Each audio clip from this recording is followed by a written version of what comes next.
brutalitas oleh aparat yang dilakukan kepada kawan-kawan kami di masyarakat dan juga di mahasiswa yang ada di seluruh penjuru Indonesia.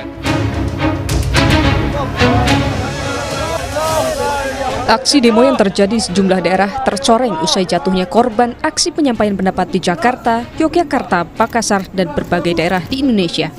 Komnas HAM mencatat 10 orang kehilangan nyawa dalam aksi demonstrasi. Berbagai penyebab diselidiki termasuk dugaan kekerasan oleh aparat. Sejauh ini tercatat setidaknya 10 orang korban meninggal dunia, di mana beberapa di antaranya diduga kuat karena mengalami kekerasan dan penyiksaan oleh aparat. Ini masih kami selidiki, dan penyebab-penyebab yang lainnya. Kemudian yang mengalami penangkapan sewenang-wenang juga cukup banyak, angkanya sedang dikonsolidasikan di Komnas HAM.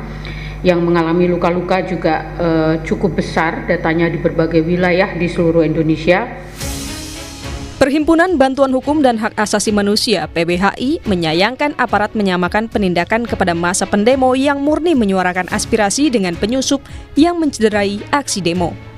Maka tentu ada kelompok-kelompok pro-demokrasi, mahasiswa, masyarakat yang menuntut haknya untuk lebih baik lagi, itu merasa dipersalahkan, merasa dianggap bahwa mereka bagian dari makar. Padahal tidak demikian. Makanya saya katakan, mapping mana yang perusuh mana yang bukan itu penting. Kalau mengatakan bahwa ini ada demonstrasi yang disusupi, maka siapa yang menyusupi itu tidak pernah dijawab. Sementara itu, penasihat ahli Kapolri meyakini ada penggerak dari para pelaku perusakan, sehingga perlu antisipasi dari kepolisian. Namun antisipasi yang lebih besar dari Polri bukan untuk memberangus kebebasan. Kan kemudian dipelesetkan seakan-akan kita memberangus kebebasan, itu yang harus diluruskan di lapangan. Jadi anarkisme ini karena udah terlalu terbiasa gitu ya, terbiarkan. Seperti kemarin hari pertama, hari kedua itu kan polisi kan terlalu pasif itu. Akhirnya apa? Kita diserang habis-habisan. Karena kalau waktu itu kita responsif ya, kita mesti timbul martir itu, lebih parah lagi itu kejadian kemarin akibat daripada ada musibah adanya ojol yang meninggal itu. Jadi ini jelas ada penggerak Pak. Cuman untuk yang gerakkan itu siapa? Itulah kita sulit untuk menangkap. Tetapi penggerak itu kita yakin ada Pak. Jadi mari kita hadapi bersama-sama gitu. Selain kasus tewasnya sopir ojol Afan Kurniawan usai ditabrak rantis Brimob, yang juga menjadi perhatian adalah meninggalnya mahasiswa Amikom Yogyakarta, Reza Sendi Pratama, yang diduga akibat tindakan kekerasan dalam penanganan aksi. Publik menanti penindakan dan penegakan hukum secara transparan. Tim Liputan, Kompas TV. Lalu bagaimana penyelidikan dugaan kekerasan aparat dalam penanganan aksi unjuk rasa bersama Kepala Laboratorium Indonesia 2045 Jaleswari Pramoda Wardani dan juga Kadif Humas Polri periode 2015-2016 sekaligus mantan Kapolda Jawa Barat Irjen Purnawirawan Anton Carlian kita bahas petang hari ini. Selamat petang Mbak Dani, Pak Anton dengan Maidop. Assalamualaikum warahmatullahi wabarakatuh. Ya, Mbak Dani, saya mau ke Anda dulu pertama. Tanggapan Anda soal dugaan kekerasan aparat yang kemudian berulang saat menghadapi demo, apa saja catatan Anda? Iya, saya rasa kalau kita melihat pendemo itu sendiri, kita kan tahu bahwa kita melihat itu bukan hanya mahasiswa atau kawan-kawan driver ojol yang sedang menunjukkan solidaritasnya, tetapi di sini kita melihat bahwa ketika kita bicara soal pendemo, itu adalah kita bicara sebuah entitas yang heterogen.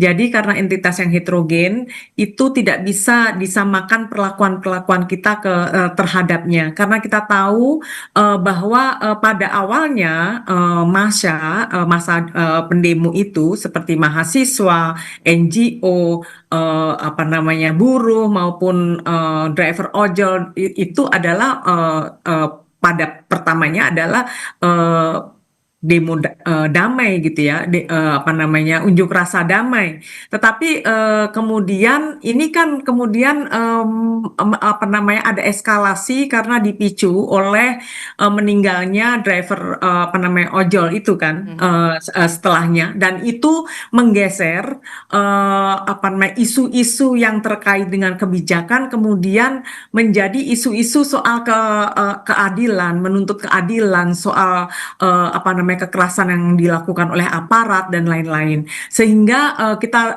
tahu bahwa kemudian hari yang itu tanggal 25, setelah itu kan eskalasi meningkat dan di situ pendemo sudah kalau kita bicara soal disusupi itu sudah bukan lagi murni yang pendemo yang di awal-awal itu gitu. Sehingga apapun itu menurut saya demonstrasi atau unjuk rasa itu kan harus kita perlakukan sebagai ekspresi atau bentuk kebebasan yang yang dilindungi oleh konstitusi itu sendiri. Sehingga tidak layak untuk mendapatkan kekerasan. Aparat keamanan di sini adalah menjaga agar situasinya kondusif, agar masyarakat, agar pendemo, agar pengunjuk rasa itu mendapatkan bisa yang digarisbawahi adalah penanganan aparat terhadap para pendemo. Anda juga tadi sudah menyinggung soal eskalasi, kemudian juga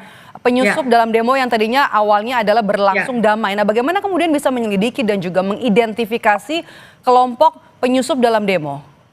Ya, saya rasa ini kan sering ya Mbak ya disampaikan ya soal penyusup dan penyusup ini selalu digambarkan aktor-aktor yang sebetulnya tidak jelas juga siapa penyusupnya, tidak berhasil untuk disampaikan dan lagi-lagi kerap disampaikan bahwa justru penyusup-penyusup itu aktor-aktor yang awalnya melakukan demo atau unjuk rasa damai gitu ya. Seperti kita ketahui bahwa ada NGO yang ditangkap, ada mahasiswa yang dipukuli dan kita tahu bahwa kalau tidak salah sampai hari ini ada 10 orang yang sudah tewas dalam aksi unjuk rasa ini. Sehingga kalau dalam jangka pendeknya ini pemerintah harus melakukan hal-hal yang secara tegas, cermat, tepat untuk dalam jangka pendek ini. Satu adalah secepat-cepatnya dibentuk tim investigasi. Tim investigasi ini adalah untuk kita sudah dapat tahan di situ Mbak Dani. Saya mau ke Pak Anton. Pak Anton, menurut pengalaman Anda selama Anda berada di kepolisian, mengapa penyusup sulit untuk dideteksi, penyusup yang ada dalam demo? Ya karena saat itu kan justru pendemonya itu jadi kompleks. Nah, sementara penyusup-penyusup itu kan memanfaatkan situasi dan membuat trigger. Di dalam salah satu teori demo kita juga pernah jadi ya unjuk rasa menyampaikan aspirasi, ada yang disebut trigger. Nah, ketika trigger terjadi, situasi ini sudah berubah. Makanya asalnya kan situasi itu, eskalasi itu dari mulai hijau, kuning itu masih dalmas dari Sabara. Nah, ketika eskalasi meningkat merah, makanya yang menangani adalah dari Brimob. Nah, ketika Brimob sudah ke depan, itu berarti eskalasi sudah merah dan sudah terjadi kekacauan-kekacauan. Nah, di mana di sini para penyusup itu sulit ditangkap karena tersebar banyak. Dan salah satu bahwa ini walaupun pro dan kontra, tetapi saya berdasarkan pengalaman demo ini ditunggangi. Ciri-cirinya apa? Ketika ditunggangi itu, satu, ketika sudah terjadi pengerusakan, kedua, adanya bom molotov, ketiga, adanya penjarahan. Karena demo yang murni, khususnya para adik-adik mahasiswa itu tidak pernah melakukan hal-hal yang bersifat melawan hukum. Nah, justru ini disinilah kita tahu bahwa ini ada penyusup. Nah, makanya di sini ketika kondisi sudah kompleks, nah tim-tim intelijen Polri yang ada berbaur ini kan, ini mau menangkap yang mana? Nah, makanya ketika ada yang bawa bom molotov langsung ditangkap. Pak Anton, Anda masih respons Anda, Mbak Dani. Mbak Dani? Sepertinya kita juga mengalami kendala komunikasi. Kami coba perbaiki hubungan komunikasi kami dengan Jaleswari Pramodawardhani dan juga Anton Carlyan. usut tuntas dugaan kekerasan penanganan demo yang jadi topik kita kali ini. Demo yang tadi juga disebut sebelumnya juga berlangsung damai, kemudian disebut ada penyusup yang kemudian membuat demo yang terjadi di sejumlah daerah di tanah air pada tanggal 28 Agustus hingga awal September ini berujung ricuh.